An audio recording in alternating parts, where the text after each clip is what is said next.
how do you decide what literature you're not going to include? Where do you draw the line? You can't review all of the literature, right? How do you justify excluding a body of literature from your literature review that's kind of related but not directly relevant? When it comes to your literature review, knowing what not to include is just as important as knowing what to actually put in. If you end up including a load of unnecessary literature just in case, your literature review is going to end up really cluttered and really fragmented. You'll end up sacrificing depth for breadth. So what can you do during the process of developing your literature review to make sure that doesn't happen? Well, keep watching because I'm going to tell you. If we've not met before, hi, I'm Dr. Elizabeth Yardley, and in the 20 years that I've been supporting graduate students, the literature review is the chapter that people struggle with the most. It's no surprise because it's a crucial part of your thesis.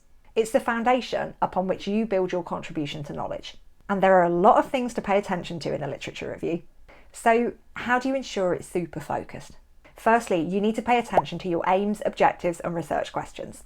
They are your North Star. They are your guiding light in this vast, choppy sea of literature. Whenever you feel lost or overwhelmed, take a look at them. They're going to help you stay focused. They're going to ensure that your literature review remains relevant. Because we've all been there, haven't we? We've all gone chasing after some shiny book or study, thinking it's amazing. Then we've gone and found all the books and all the articles that have cited it, and we've been like, oh, how interesting. We've written up some lovely notes on it. And then we have really struggled to integrate that stuff into our literature review. You know why that is, don't you? Because all of that shiny stuff, interesting as it was not directly relevant or important to what we're actually doing. So aims, objectives, research questions. They are going to give you a poke and remind you of exactly what it is that you are doing. And whilst they probably won't stop you going down every single literature review rabbit hole, because that's a bit of a PhD rite of passage, they are going to be helpful for avoiding a few of them.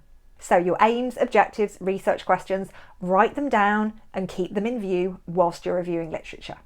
You should be able to link every piece of literature you review back to your aims, your objectives, or your research questions. You should be able to say, okay, this thing that I'm reading relates to my second research aim. And this thing provides some useful context for this research question. And if you're feeling a bit meh about your aims, your objectives, your research questions, I would strongly advise you to put your literature review down for a while and go and take a look at them. Spend a little bit of time revisiting them, making sure they're clear, making sure they're focused, and there's a video up here that will help you do that. Secondly, it can be really helpful to map out your literature. Create a visual map of your literature. This could be a mind map, a flowchart, or just a simple list. Categorise the literature into core, related, and peripheral. Core literature directly addresses your research questions. Related literature provides context or background information.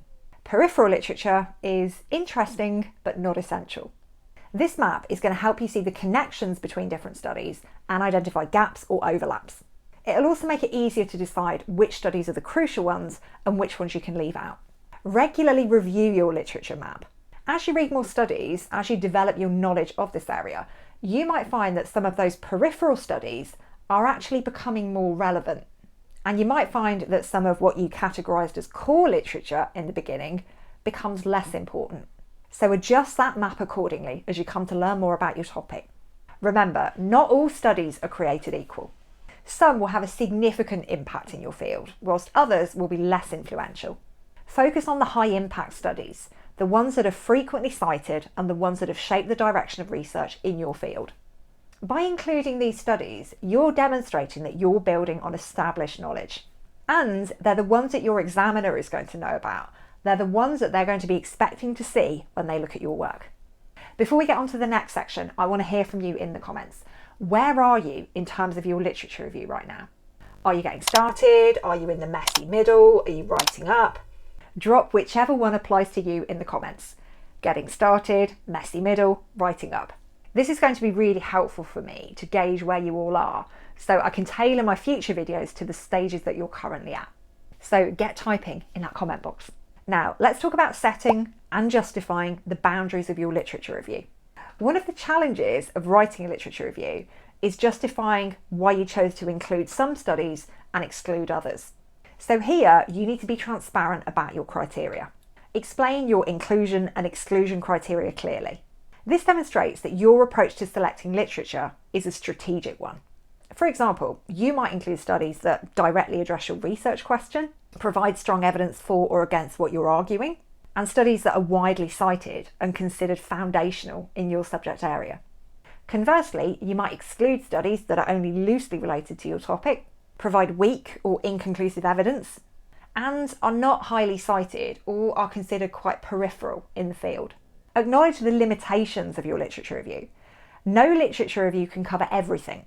So you want to state that whilst every effort is made to include relevant and important studies, some literature might have been excluded due to constraints on your scope. This kind of transparency shows that you are aware of the breadth of the research, but you've made conscious decisions to focus on what's most relevant for you. For each collection of studies or chunk of the literature that you exclude, provide a rationale for that. For example, this study was excluded because it focuses on a different demographic that is not relevant to my research questions. While this study provides interesting insights, it does not directly address the core questions of my dissertation.